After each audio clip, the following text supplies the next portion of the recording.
Juste une rapide introduction avant de présenter Antoine Glaser, qui est notre intervenant aujourd'hui. Donc quand on a réfléchi avec Stéphanie et Julie à quel contexte on pouvait choisir pour le prochain Géotalk, le Tchad s'est imposé assez rapidement pour plusieurs raisons. Alors la première, c'est que c'est un pays dans lequel intervient ACF depuis très longtemps. C'est une opération qui est historique pour ACF, c'est AICF à l'époque, 1983, je crois, les tout premiers bureaux dans le Canem, dans la partie qui est nord-ouest, là, au-dessus de Mao, et sur lequel on développe une opération encore d'envergure, il y a encore énormément de besoins.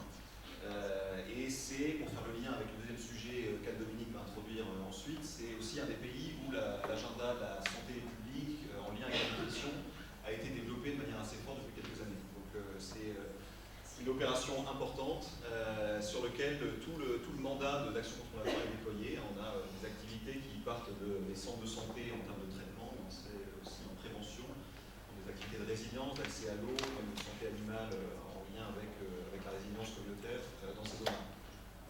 La deuxième raison, c'est que plus récemment, et on en a parlé plusieurs fois en ligne, avec le phénomène Boko Haram, qui a des ramifications qui maintenant s'étendent bien au-delà du nord-est du Nigeria, avec le Niger, le Cameroun et le Tchad. Tout le bassin du lac Tchad est un endroit où il y a une crise humanitaire qui est d'une ampleur assez importante, avec des centaines de milliers de déplacés, des dizaines de milliers de réfugiés sur les 4 pays, et sur lesquels Action contre la faim est positionnée alors, de manière opérationnelle déjà au Nigeria et un petit peu au sud-est du Niger, dans la zone de Difa. On est en train, pour ce qui nous concerne, d'installer une opération au nord du Cameroun, donc, sur autour d'une ville qui s'appelle Maroua, c'est à cette hauteur-là. Et pour le côté tchadien, on a fait une mission d'évaluation de besoins il y a quelques semaines autour du lac Tchad, qui montrait notamment sur la partie nutrition des besoins assez importants. C'est des zones extrêmement complexes d'un point de vue sécurité, pour le moment évidemment. On n'est pas encore opérationnel côté tchadien, mais voilà, en termes d'actualité pour Action contre la faim, le Tchad est assez important. La troisième raison pour laquelle le Tchad s'imposait assez facilement, et en l'occurrence l'actualité nous donne une introduction toute faite pour le sujet, puisque Idriss Déby, qui venait pour la COP, a été hospitalisé hier à l'hôpital de Neuilly. Alors c'est pas la première fois qu'il est hospitalisé, on le savait malade, mais à chaque fois qu'il est hospitalisé, la crainte de la vacance du pouvoir est importante, les rumeurs se mettent en marche, et tous les prétendants à la suite d'Idriss Déby vont commencer à se manifester. C'est nous un des indicateurs qu'on regarde d'assez près en termes de stabilité du contexte et éventuellement, peut-être pas au moins jusqu'à un conflit, mais en tout cas une déstabilisation assez importante du pays. Et je terminerai juste là-dessus pour dire que, et c'est Antoine Glaser qui va nous en parler, c'est peut-être en apparence une sorte d'îlot de stabilité dans une région qui est particulièrement déstabilisée en ce moment, parce que si vous regardez un petit peu toutes les frontières, au nord avec la Libye, le Soudan, la Centrafrique bien sûr en dessous, Boko Haram au sud-ouest et le Niger qui n'est pas particulièrement stable non plus. Ça paraît relativement stable, mais il y a d'énormes tensions internes et pressions externes qui font craindre un effondrement du Tchad à un moment ou à un autre, ce qui déstabiliserait encore plus la région. Donc là-dessus, je vais laisser notre invité Antoine Glaser. Donc juste une présentation très rapide avant de vous passer le micro. Donc Antoine Glaser qui est journaliste, essayiste et écrivain, qui a été rédacteur en chef et fondateur de la Lettre du Continent et qui a écrit récemment un ouvrage dont le Tchad fait partie sur l'inversion du concept entre France-Afrique et plus Afrique-France maintenant et comment les interdépendances entre la France et les pays africains influencent énormément la donne dans cette région-là. Le Tchad, de tous les pays que j'ai pu connaître sur le continent, c'est vraiment le pays le plus improbable. C'est un pays improbable parce que, en fait, c'est comme beaucoup de pays africains qui ont été créés à la colonisation et au moment du découpage colonial. C'est des populations qui n'ont rien à voir entre elles, entre les musulmans du nord du pays et puis les chrétiens souvent animistes et Sahara en grande majorité du sud du pays. Ce sont des communautés qui sont beaucoup plus des éleveurs dans toute la partie du nord et beaucoup plus des populations sédentaires dans le sud. Elles sont des populations sédentaires parce que c'est la France qui a introduit en particulier le coton au Tchad, et c'est dans les champs de coton qu'ils ont, pour sédentariser les populations du sud, contre les réseaux. Ça veut dire on est vous allez voir, on entend beaucoup parler évidemment de la lutte contre les djihadistes, et le Tchad fait partie de ces pays où on a l'impression, moi je ne suis pas historien, mais on voit bien que quand vous regardez les livres d'histoire sur les grands mouvements djihadistes, surtout du 18e, 19e siècle, vous aviez le Front de libération du Massina, vous aviez, la France avait ce qu'on appelait les valeureux capitaines de l'Empire, avaient bloqué un certain nombre de chefs islamistes radicaux qui voulaient créer des califats aussi dans toute cette région du Borkou. Donc il y a une histoire qui reprend, et la France avait sédentarisé une partie des populations du Sud dans le coton, en les obligeant, ça veut dire vous étiez obligés de travailler, parce que c'était sous forme d'impôts. Donc c'était un travail obligatoire. Donc pourquoi le Tchad est totalement un pays improbable? Parce qu'il a toujours été, il y a toujours eu un conflit avec ses voisins. Hein. Ça veut dire que si vous faites le tour de ces frontières, pendant très longtemps, pendant au moins une dizaine d'années, sinon plus, ça a été avec la Libye du colonel Kadhafi, pendant toute une très longue période. Le colonel Kadhafi ainsi que l'Algérie qui soutenait un front de libération nationale du Tchad qui s'appelait le Frelina, à une époque où la France, elle, avait formé à l'école des missionnaires, les Saras du sud du pays, et avait installé au pouvoir des présidents du sud, en particulier le président Félix Maloum et François Tombadbaï. À un moment donné, le pouvoir a basculé. C'est-à-dire, à un moment donné, les gens qui étaient appuyés par la Libye, de ce front de libération nationale du Tchad, qui sont principalement des Toubous et des Agawa. Les Toubous, ils étaient trois: Ougouni Wedei, Hissène Habré, Idriss Déby. Ougouni Wedei est maintenant, il vit une belle retraite, enfin une retraite correcte, et on l'entend de moins en moins au Burundi. Hissène Habré est actuellement poursuivi pour crime contre l'humanité à Dakar pour la première fois par une chambre de justice africaine.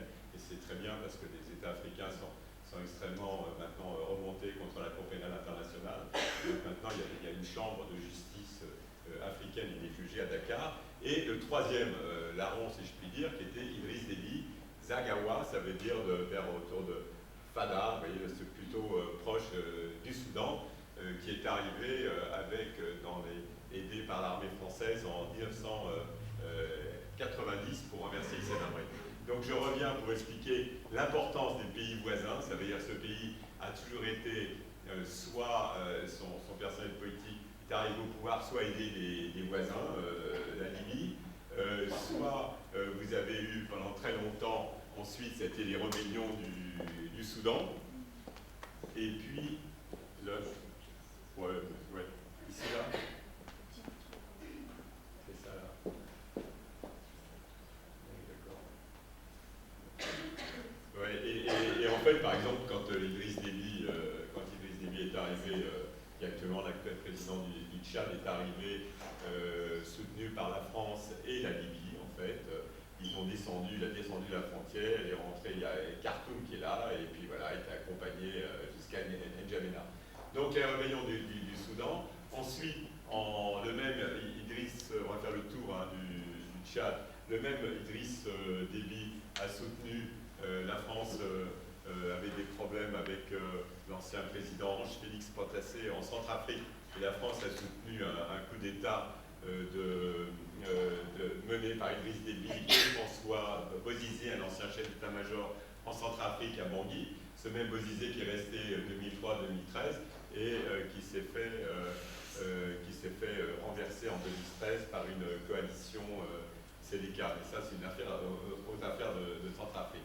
Maintenant, vous voyez, on a fait le tour, ça veut dire les conflits avant, c'était vraiment au nord. Il y a eu une sorte de modus vivendi où finalement, même le colonel Kadhafi, même Idriss Déby s'entendait avec lui pour se partager un peu un certain nombre enfin, ici, ça s'appelle pendant très longtemps une revendication à conflit frontalier de la bande d'Aouzou, vous voyez là. Et là, il y a beaucoup de mines, il y a des diamants, c'est incroyable la richesse de cette région-là, nord. Là, il y a énormément de pétrole aussi à la frontière, cette frontière entre le Tchad et le Soudan. Donc toute cette région est en fait une région stratégique, pour l'instant sur le plan militaire, mais demain sur le plan économique. Donc vous voyez, les conflits autour du Tchad, ça démarre avec la Libye, ensuite le Soudan, le Centrafrique, là c'était plutôt le Tchad qui est intervenu en Centrafrique avec, je ne vais pas rentrer dans tous les détails, mais en fait avec des retours de bâton, finalement le président Idriss Déby assurait la garde présidentielle du ancien président François Bozizé, enfin ça s'est retourné. Et maintenant les conflits du Tchad, c'est beaucoup plus avec le problème de Boko Haram. Autant le Tchad et le nord du Cameroun ici, vous voyez, a toujours été très souvent, pendant très longtemps, ils ont quand même été ils ont été laxistes avec les gens de Boko Haram. Les sanctuaires de Boko Haram, c'était au nord du Cameroun et puis au Tchad, parce que N'Djamena vit énormément de tout le commerce avec la grande ville du Nigeria qui s'appelle Maiduguri. C'est-à-dire que vous ne pouvez pas comprendre ce qui se passe au Tchad si vous comprenez. Il faut comprendre tout ça, c'est des grandes. Alors il y a des conflits, bien sûr, politico-religieux, mais la plupart du temps, c'est des grandes zones de commerce. Hein. Ça va du Niger, ça continue Niger, Mali, c'est vraiment toute cette zone-là, c'est des grandes caravanes, c'est des zones de commerce et autres. Donc vous voyez des frontières, mais ces frontières n'ont aucune importance. Ça n'a aucun sens réellement. Hein. Les gens, il faut mieux connaître les ethnies, les communautés, savoir comment ils vivent et ils fonctionnent, plutôt que les frontières n'ont aucune importance. Ce sont des familles qui sont à cheval sur les frontières. Les capitaines de l'Empire, malheureusement, ont découpé, surtout dans l'Afrique de l'Ouest, ils ont vraiment, regardez comment ils ont découpé vraiment l'Afrique en tranches napolitaines. Ils arrivaient sur les côtes, ils montaient dans le nord, sauf que les populations étaient très souvent installées sur une façon horizontale, et donc ils ont vraiment complètement coupé les communautés, d'où ça a eu souvent d'ailleurs des conflits frontaliers. Donc pour vous, vraiment, ce qui est important à comprendre, c'est à quel point tout ce pays est dans une zone d'insécurité. La deuxième chose, c'est qu'à partir du moment où ce sont les gens du Nord, les Agawas, qui sont minoritaires, il y a environ 50-55% qui sont des musulmans, il y a environ 35% de chrétiens du Sud, et on dit 35-40, comme on dit en Afrique, ils sont en tant que musulmans, chrétiens et animistes, ça veut dire sans les croyants souvent qui sont animistes, qui sont plus importants que surtout dans le Sud. Et quand on dit chrétien, de façon globale, maintenant, c'est quand même beaucoup plus les églises évangélistes, pentecôtistes ou born again, et les catholiques sont en repli. Enfin, c'était la grande époque des Pères Blancs, à l'époque de la colonisation. Donc voilà, donc ce pays, il y a 10 millions d'habitants. Le pouvoir est tenu par un clan. C'est vraiment un clan au pouvoir, le clan des Agawas, là, de cette région, avec le président Idriss Déby. Les richesses du pays sont complètement mises en coupe réglée par la famille du président, la famille des Agawas, le fils maintenant, Mahamat Idriss Déby est le chef de l'armée, chef militaire. La première dame, Linda Amat Assil, c'est elle qui contrôle le pétrole du pays, qui est exploité à Doba, ici dans le sud, depuis 2003, et avec un pipeline qui sort à Kribi, là, au Cameroun. Hein. Et des réserves c'était le groupe Exxon, hein, qui exploitait beaucoup de pétrole, qui continue, mais les réserves sont en train de baisser. Par contre, les Chinois ont trouvé pas mal de pétrole autour du lac Tchad. Et si Idriss Déby avait beaucoup aidé Bozizé, c'est parce que les réserves pétrolières se prolongent au nord de la Centrafrique. Donc ce pays, quand vous regardez, il faut vraiment, enfin en Afrique, je dis toujours faut arrêter avec tous les critères économiques traditionnels occidentaux sur les PIB, quand on vous parle taux de croissance, que la fille, ça ne veut absolument rien dire. Il faut vraiment regarder les indices de développement humain du PNUD.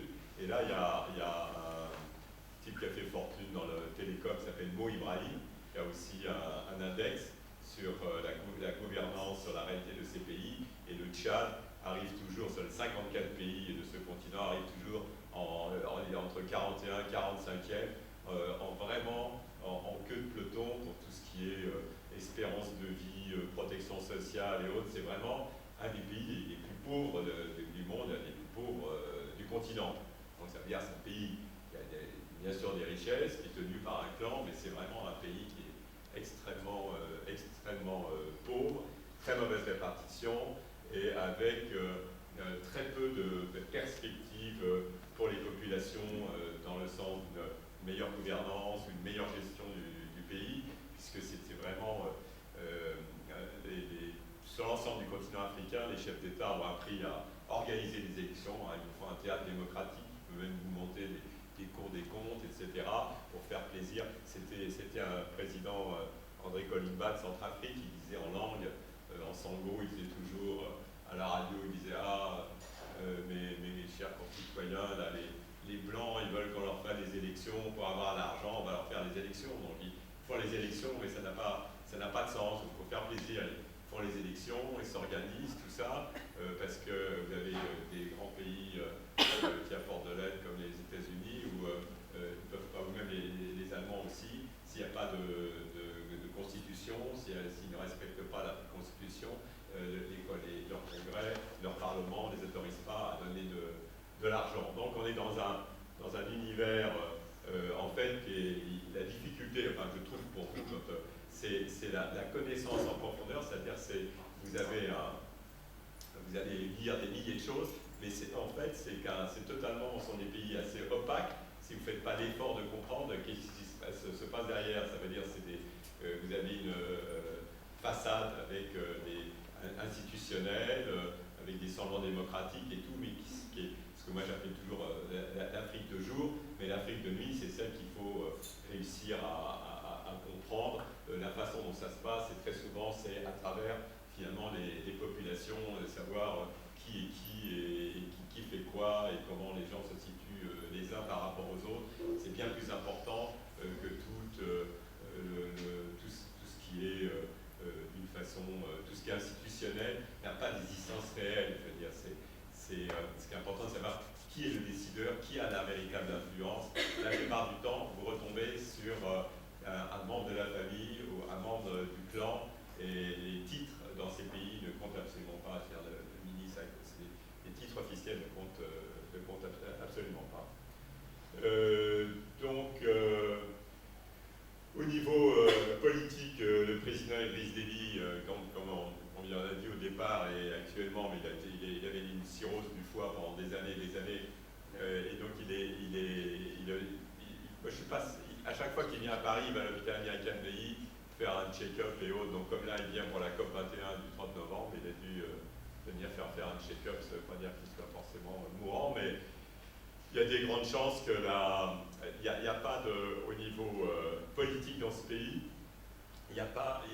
comme dans tous les pays africains d'ailleurs, il n'y a pas de contre-pouvoir. Il n'y a pas de contre-pouvoir. Vous avez des oppositions qui n'ont pas du tout les moyens, souvent avec des personnalités qui sont toujours en rivalité. Et donc il n'y a pas vraiment de contre-pouvoir actuellement au Tchad. Et il va falloir attendre, comme ce qui s'est passé au Burkina Faso, ce sont des jeunes, des sociétés civiles. Il y a 50% de la population qui a moins de 15 ans. Il faut vraiment, c'est des sociétés civiles africaines qui sont actuellement en mouvement sur l'ensemble du continent, mais ce sont pas vraiment les partis traditionnels.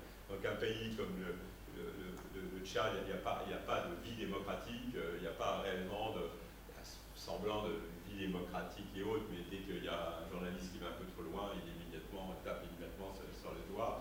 Et en plus, enfin, il n'y a pas simplement en France, mais même au Tchad ou ailleurs maintenant, c'est avec les états d'urgence, c'est bien évident qu'un banquier journaliste aura vraiment du mal à sortir des infos sur ce qui se passe autour dans la famille présidentielle sans être immédiatement arrêté. C'est un pays qui va être, en en fait, la vraie difficulté actuellement, c'est que mon impression, c'est que la coalition dans la région avec les chefs d'État du Cameroun, du Nigeria et du Tchad, la coalition anti-Boko Haram, n'a pas l'air vraiment de fonctionner. Le Tchad est assez isolé. Il faut savoir que le Tchad et son chef, Idriss Déby, c'est vraiment le chouchou de l'armée française. Toute l'opération dans la région Barkhane, c'est-à-dire après l'opération Serval, où la France avait empêché les djihadistes de descendre sur Bamako, il y a une opération Barkhane qui est maintenant en œuvre, et l'état-major particulier, enfin l'état-major Barkhane, c'est N'Djamena. N'Djamena, c'est vraiment la plaque tournante pour l'armée française parce qu'il y a une base importante qui d'ailleurs sur l'aéroport, il y a aéroport militaire, aéroport civil, c'est la même chose. Et donc les avions, c'est à partir de la base N'Djamena. Mais ça va rester très difficile, à mon avis. C'est vraiment le problème de la radicalisation d'un islam radical. Souvent, c'est le salafisme. Alors bon, vous savez, le salafisme, je parle là, bien sûr du salafisme djihadiste, hein, pas du salafisme quiétiste. Le salafisme djihadiste est en train de s'étendre au Tchad comme dans tous les pays de la région. Et à partir du moment où il n'y a pas d'État-nation, c'est pas un hasard si là où il y a vraiment des troubles, c'est dans les zones abandonnées. Hein. C'est-à-dire quand ils ont abandonné le nord du Mali, c'était au nord du Mali que ça s'est passé.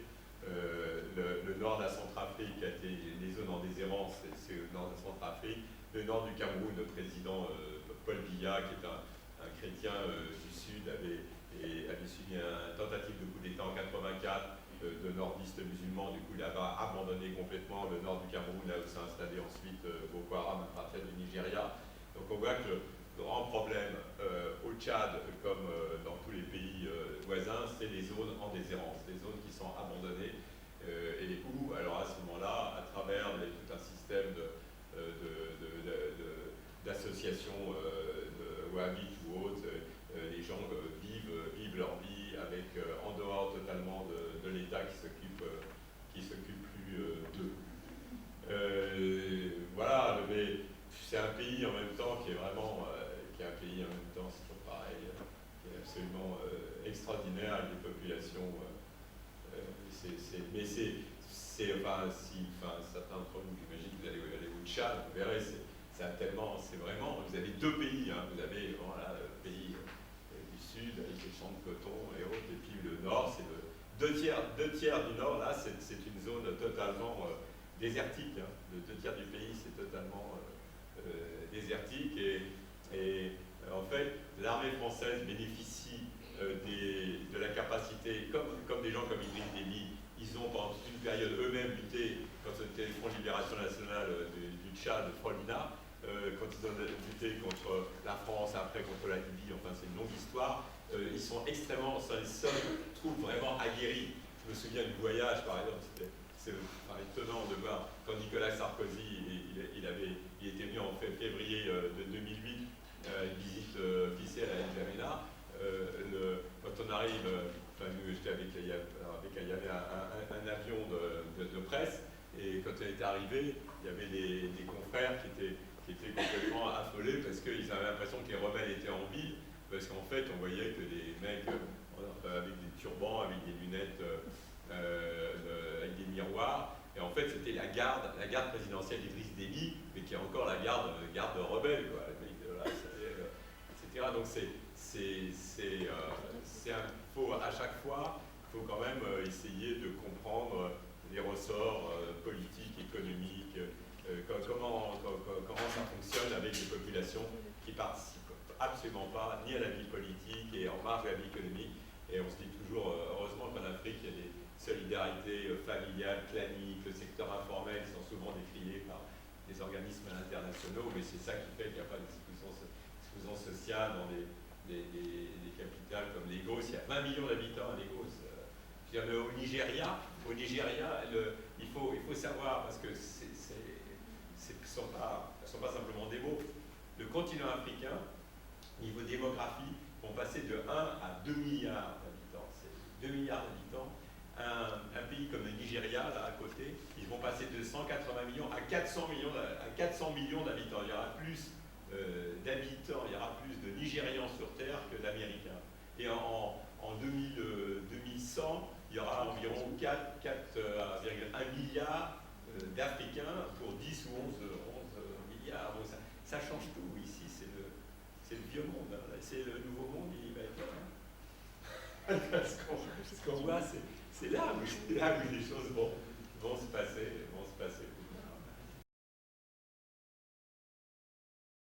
C'est un pays extrêmement fragile parce que, effectivement, un pays qui a un clan au pouvoir avec uniquement un clan familial, il n'y aura pas de capacité. On ne veut pas dire qu'il y a un gouvernement, il y a des institutions qui sont en place, mais elles sont extrêmement fragiles. Donc, fragiles, ça veut dire qu'elles sont immédiatement contestées. Il est prévu dans la Constitution, sans doute, je ne me souviens pas là, si c'est fait dans l'Assemblée nationale, qu'elle soit intérim.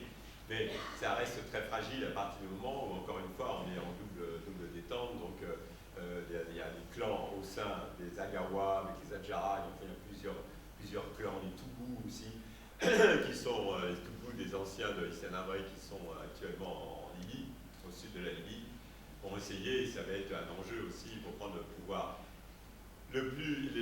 J'imagine qu'à partir du moment où ce pays est totalement vit en osmose avec l'armée française, j'imagine que c'est l'armée française qui a dû anticiper, avoir sans doute un scénario, soit comme ça s'est passé au moment de la mort de Laurent Désiré Kabila en République démocratique du Congo. C'est le fils qui n'était pas du tout prêt, Joseph Kabila, la communauté internationale paniquait, donc a mis le fiston au pouvoir. C'est pas impossible que ça se passe au Tchad, puisque Mahamat, il a été nommé petit à petit, son père l'a poussé pour prendre la tête de l'armée.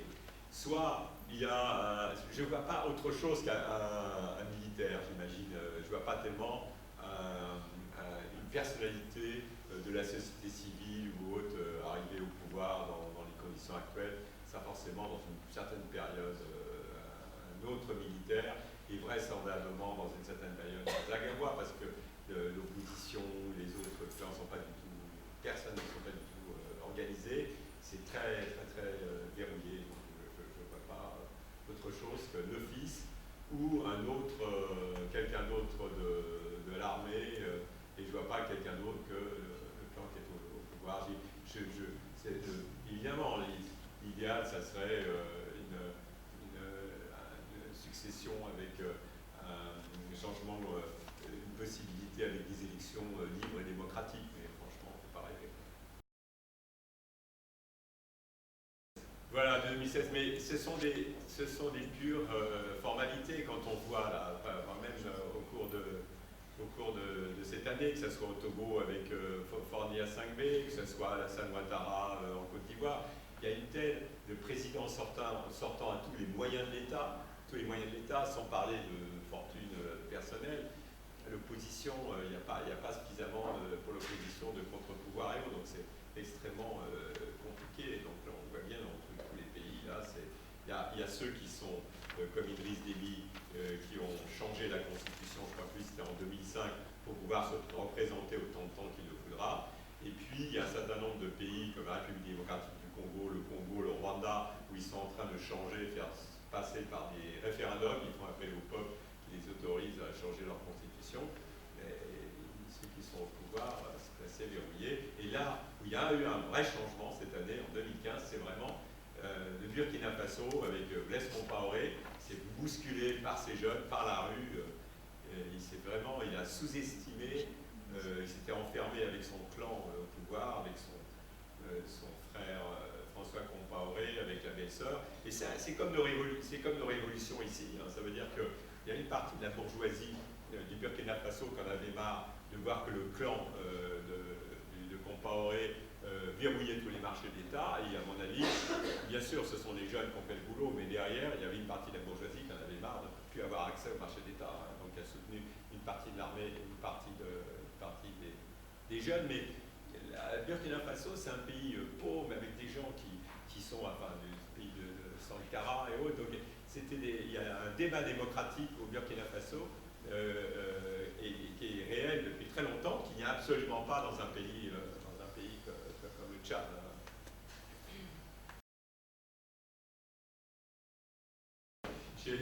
j'essaye de ne pas être cynique, mais des gros efforts.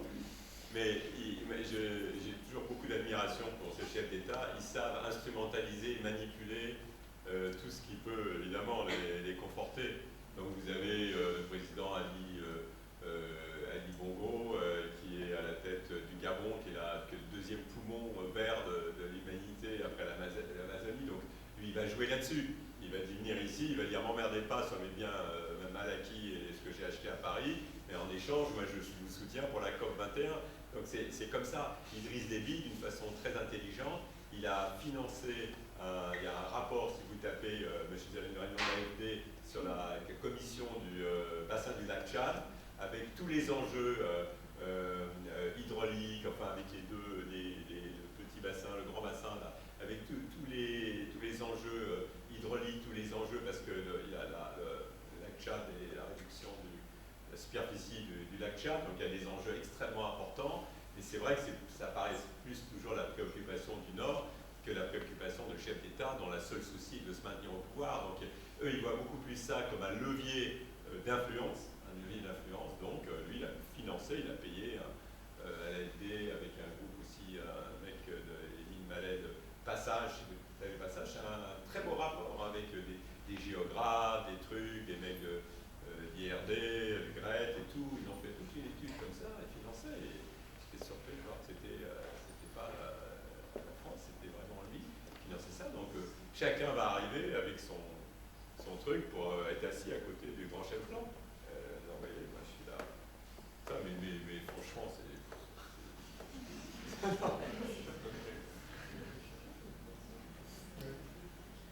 Non, mais il faut franchement aller à N'Djamena. Vous allez à N'Djamena, vous verrez ça ailleurs. C'est pas le sujet, quoi. C'est pas le sujet. Ou aller à l'ambassade de France. Voilà. Ça vaut même pas la peine d'aller à l'ambassade de France à N'Djamena. Parce que là, je vais vous raconter, c'est une petite anecdote, mais c'est vrai que c'est un peu quand même fort de café. Il y a quelques mois, il y a Laurent Corot, qui est un confrère de Radio France Internationale, qui est allé à N'Djamena pour faire une enquête sur ce qui se passe ce qui se passait en sud du pays. Actuellement, vous avez Hissène Habré, l'ancien président, qui est jugé à N'Djamena, comme je vous le disais, pour des crimes contre l'humanité, pendant la période où il était au pouvoir. Quand il était au pouvoir, l'actuel président Idriss Déby était un des conseillers à la sécurité, quand même, avant qu'il se fâche avec Hissène Habré.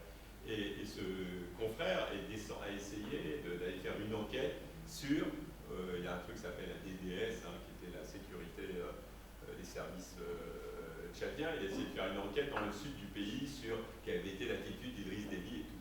Il a été immédiatement attrapé, remis dans l'avion, et l'ambassadrice, c'est une femme, comment s'appelle, Evelyne, je ne sais plus son nom de famille, elle a essayé d'aller le voir avant qu'il le refoute Manu Militari dans l'avion.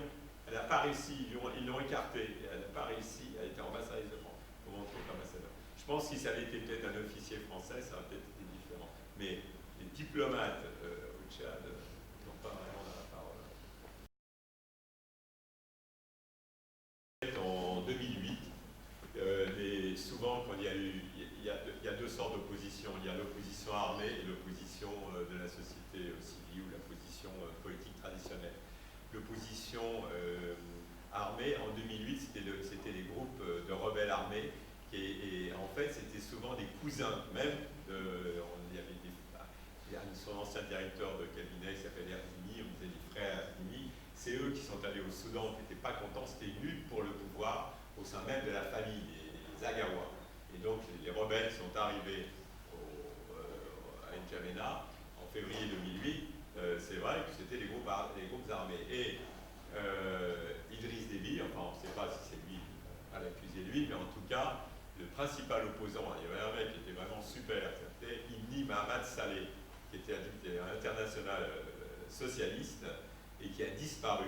C'était un grand copain de Hollande il y a longtemps, et qui était un de ses opposants africains vraiment bien, un type qui a fait un mathématicien qui est de Orléans, qui est formé à Orléans, type très bien.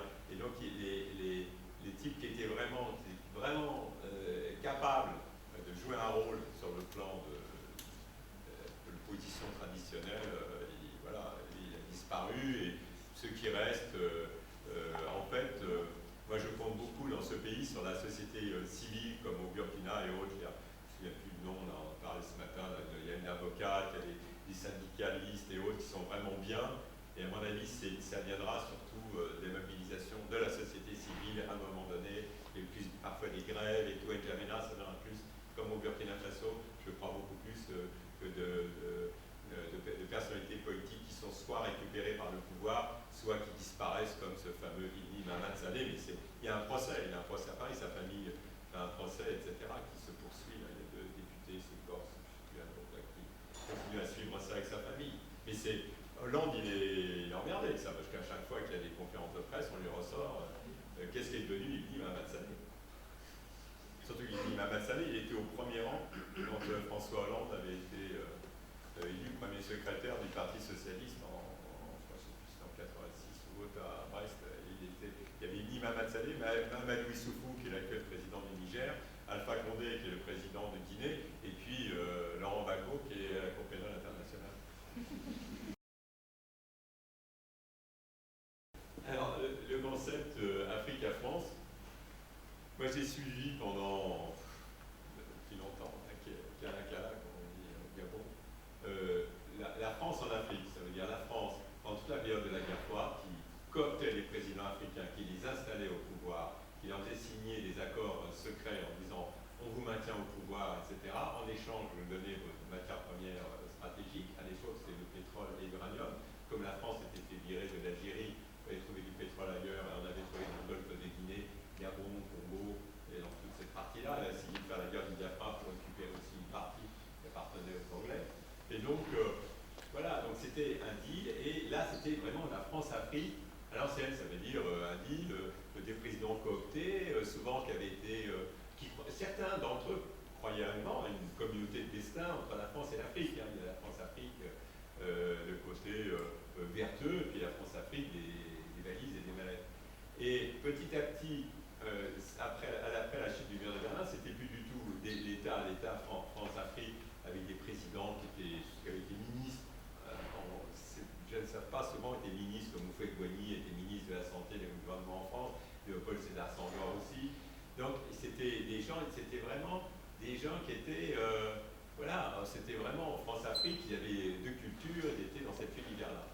Ensuite, après la chute du mur de Berlin et autres, ça s'est inversé, ça veut dire ça s'est privatisé avec des lobbyistes et autres, c'est-à-dire les hommes politiques français, ils touchaient l'argent pour eux. Quand Bongo est venu à Paris, il ne donnait pas du pognon au parti comme ça le faisait dans le temps au RPR et autres, il donnait à des gens d'une façon nominative pour avoir de l'influence à Paris. Il y a aussi financé un ministre, ils attendaient que le mec soit ministre de la coopération, et quand les ministres de la coopération qui parlaient mal du Bongo, etc., ils intervenaient auprès des chefs d'État pour les faire virer. C'est arrivé avec, sous François Hollande, avec un mec qui s'appelait Jean-Pierre Cotte, qui est viré parce qu'il tenait des propos désagréables pour les chefs d'État amis. Et ça est arrivé aussi avec Jean-Marie Bockel, sous Nicolas Sarkozy, qui avait annoncé le décès de la France-Afrique. Donc ça, c'est la France-Afrique traditionnelle, avec la France en position qui impose des trucs. Mais voilà, d'année en année, en travaillant là-dessus, je me suis rendu compte que ces chefs d'État qu'on sous-estimait sont beaucoup plus malins et forts qu'on ne devient croire. Et à travers des réseaux de financement, à travers... ça peut être des réseaux de financement, ça peut être... Qu'est-ce que la France peut refuser à Idriss Déby? Elle ne veut pas lui faire la leçon. Je veux dire, la France a absolument besoin d'Idriss Déby. Les militaires français, pour aller se battre dans le massif des Ifoghas, le début maintenant, si vous parlez à un militaire français, il va vous dire, ouais, c'est la tête de sang, il faut soutenir Idriss Déby, les Tchadiens sont morts pour nous, etc. etc. Donc, on est dans un rapport qui, à mon avis, est de plus en plus un rapport inversé. C'est pour ça que j'ai appelé Afrique-France, c'est que ces chefs d'État qu'on imagine, qui n'ont pas de pouvoir, ils ont plus d'influence qu'on imagine sur la politique africaine de la France. Oui, c'est vrai que... Non, mais c'est une bonne question parce que Idriss Déby a quand même été le patron, encore une fois, de cette DDS. Il était conseiller en sécurité pendant toute une période avec Hissène Habré, avant qu'il se fâche avec lui. Mais ils ont quand même été ensemble pendant toute une période. Et c'est vrai qu'il a tout fait pour qu'il y ait un certain nombre de proches Hissène-Habré qui soit jugé à N'Djamena, et il s'est refusé, lui, à venir témoigner à Dakar au moment du procès, ou que les siens aillent aussi témoigner, parce que j'en reviens toujours à ces histoires de clans. Lui, il est Zagawa, mais au sein du pouvoir, il y a des Adjara, il y a des Toubou, des gens qui sont proches d'Hissène-Habré. Donc il a peur, ça peut aussi être dans un conflit. Les anciens d'Hissène-Habré attendent aussi un peu les débuts au tournant, et à un moment donné ou à un autre, au moment de la succession, peut-être que les proches d'Hissène-Habré peuvent faire un sale coup à Idriss Déby. Donc c'est un truc absolument à suivre. Absolument à suivre. Et d'ailleurs, c'est marrant parce que je disais il y a 2-3 jours que le Koukouni Wedei, qui était le troisième homme de la bande, il aurait pu aller témoigner, mais il a dit non, ils veulent pas. C'est-à-dire, ce sont des gens qui ont tellement de cadavres dans le placard ensemble que personne ne veut. Alors, il y a des confrères qui ont déjà écrit sur la Chine africaine, un très bon bouquin qui a été écrit sur la Chine-Afrique. Mais c'est vraiment la Chine, c'est vraiment eux, ils sont forts. Non, mais ils sont forts. D'abord parce que chaque ancienne puissance coloniale reste dans son précaré. C'est hallucinant de voir la France reste dans son précaré. Les Anglais, on les entend pas. Vous n'avez pas entendu David Cameron se prononcer sur Boko Haram, le Nigeria. Ils disent rien. Ils font leur boulot, alors que les Anglais, avec des filles et tout, ils donnent plus d'aide au développement que la France maintenant, les Britanniques. La France veut toujours être le numéro 1, que ce soit aux Nations Unies ou ailleurs. Les Anglais, ils sont à des niveaux intermédiaires. Ils sont très actifs au niveau de la Commission européenne, ils sont très forts. Mais ils restent dans leur précaré. Ils sont intervenus en Sierra Leone à un moment donné, personne n'en a entendu parler. Toute l'Afrique lusophone, ce sont les Portugais, quand ils n'ont plus de boulot, qui vont travailler, revenir en Angola, même si avec la chute du baril, maintenant c'est moins. Mais Angola, Mozambique et tout. Ça, pour les anciennes puissances coloniales, chacun reste dans son précaré. Vous qui êtes dans l'humanitaire et tout, c'est le vrai scandale, c'est Ebola. Puis les Américains, hop, quand ils arrivent, eux, c'est le Libéria. La France, c'est la Guinée, les Anglais, c'est Sierra Leone. On a l'impression que c'est naturel. Personne ne se dit, mais attends, pourquoi on ne fait pas ça ensemble, pourquoi on fait un truc, chacun reste dans son truc. Alors bon, on peut discuter de la langue et tout. Mais la Chine, eux, ils sont l'ensemble du continent, tout terrain. Et ils sont vraiment forts. Moi, qui étais dans les milieux patronaux français où les mecs disaient vous savez, les Chinois, ils sont racistes, ils auront besoin de nous, etc. Je rigole. Quand je suis allé récemment à Abidjan, et je peux en parler de la Chine avec un copain ivoirien, il me dit les Chinois, ils montent dans nos bus. T'as vu, toi, déjà, un Français monter dans nos bus? Ils sont intégrés complètement. Non. Bon, là, il y a une chute de 40% d'investissement quand même cette année, parce qu'il y a un investissement chinois, mais ils sont partout d'ailleurs.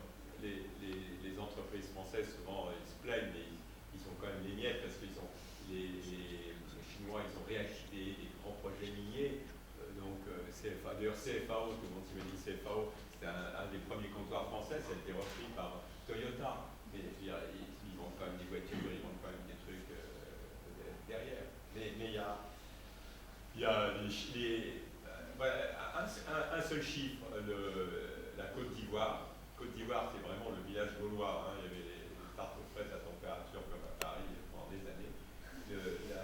La Côte d'Ivoire, le marché ivoirien, c'est à 17% français encore, il y a 17% chinois.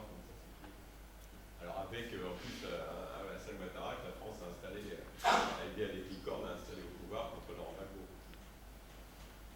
Non, ça bouge énormément. C'est génial. Mais c'est difficile, même à expliquer, parce qu'il y a toujours l'image, on parle, France, Afrique, France, et puis on ne voit pas. Quand j'étais à Abidjan, j'étais au Novotel Accor, mais le matin au petit déjeuner, il y avait quasiment pas de Français, il y avait énormément à l'époque, il y avait des Espagnols, des Turcs et des Allemands. Toute délégation espagnole, turque et allemand. C'est quand on va à un truc, on ne fait pas gaffe, mais il y a 2-3 jours, l'attentat à Bamako, on dit il n'y a pas de Français, vous faites fermer. Ok, parce que le business maintenant, il y avait des Russes, Chinois et Turcs.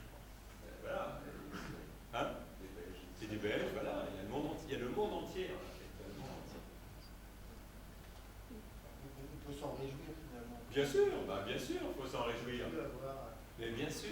sûr, il faut s'en réjouir. C'est au niveau du fantasme. Je veux dire, c'est formidable, ce brassage, ce truc et tout. Enfin, pour tout le monde, même au niveau des Français. Mais il faut avoir connu ce que c'était la France avant 1990, la chute du mur de Berlin. Je veux dire, des entreprises françaises en Afrique, dès qu'elles avaient un petit souci, elles appelaient l'ambassadeur, qui appelait le président, ils réglaient leurs problèmes dans la journée. Il n'y avait pas de concurrence. Il n'y a pas de concurrence puisque les gendarmes les partenaires de la France lui disent, ses alliés lui disaient, ok, on vous laisse le business dans la région, il n'y avait pas de concurrence, c'était leur truc à eux.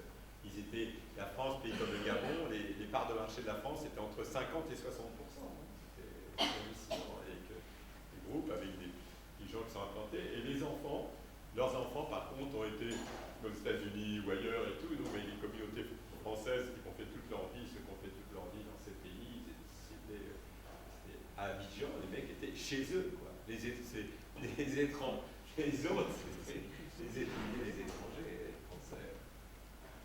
Ah, voilà, c'est toute des générations entières. Hein. Là, un chiffre, à Abidjan en 1980, il y avait 50 000 Français. 50 000 Français. Qu'est-ce que c'est? Ça veut dire des profs, des coopérants. Il y avait chaque ministre, on l'appelle ministre du plan, on l'appelle ministre du blanc. Il y avait des petits mecs, il y avait que, je veux dire. Un ministre ivoirien, après, il n'y a pas très longtemps, il m'a raconté, j'arrive au Trésor, il y avait la zone franc, j'arrive au Trésor, et puis il y a un mec, la réunion ne démarre pas. Il dit, mais qu'est-ce qui se passe? Et il y a le mec du Trésor qui dit, même, monsieur le ministre, on attend vos conseillers français. C'est fini ça, je n'ai pas besoin de conseillers, je vais faire ce mec. Centrafrique, là où va arriver d'ailleurs le pape, il est bien courageux. Effectivement, c'est déstabilisé. Finalement, le Soudan est peut-être le pays le plus stable actuellement avec Omar el-Béchir qui tient sa boutique. La Libye, en fait, est tout bout. D'ailleurs, les moines est tout bout, mais je ne crois pas qu'ils arriveront à N'Djamena. Ils partiront plutôt le long du Niger, vers le Mali, plutôt sur la gauche. Mais je crois que la grosse inquiétude, ça vient en dehors de Boko, ça vient vraiment toujours Boko Haram et du Cameroun. Qui peut prévoir l'après-Biya? Après Biya, qu'est-ce qui va se passer? Tous les mecs qui avaient une certaine envergure, il les a, avec travers une opération épervier, plus anticorruption, et il les a foutus au trou. Donc il n'y a pas de perspective de l'après-Biya. Et ça, c'est le Cameroun, c'est une vraie énigme. Donc ça peut venir du Cameroun. Et la vérité vraie, hein, c'est que Idriss Déby, il est rentré dans la danse contre Boko Haram, que quand il a vu que le nord du Cameroun, là, parce que N'Djamena était alimenté à partir du port de Douala, et quand il a vu qu'il y avait un problème d'approvisionnement, à partir de ce moment-là, il est rentré dans la danse. Mais pendant très longtemps, tant qu'il n'y avait pas eu les enlèvements des Français, tout ça, à la frontière là, ici, avec le Nigeria, il disait pas, il se passait rien. Hein. C'est incroyable, ça a basculé à un moment donné. Mais c'est quand le nord, c'est quand il y a eu l'extrême nord du Cameroun qui a été déstabilisé. C'est très inquiétant pour N'Djamena parce que N'Djamena, ils sont alimentés par Maiduguri. Hein. Si vous allez à N'Djamena, sur tout le bord des routes, il y a des petites bouteilles de carburant de contrebande. Et tout ça, ça arrive de Maiduguri. Ils étaient alimentés. Donc. Le côté clandestin, c'était Maiduguri, mais quand même, les trucs importants, je veux dire, les infrastructures autres, ça vient du Cameroun. Donc c'est pour, par exemple, l'N'Djamena, à mon avis, il faut plus suivre ce qui va se passer au Cameroun. Le Cameroun, c'est vraiment ça, un vrai problème pour le Tchad.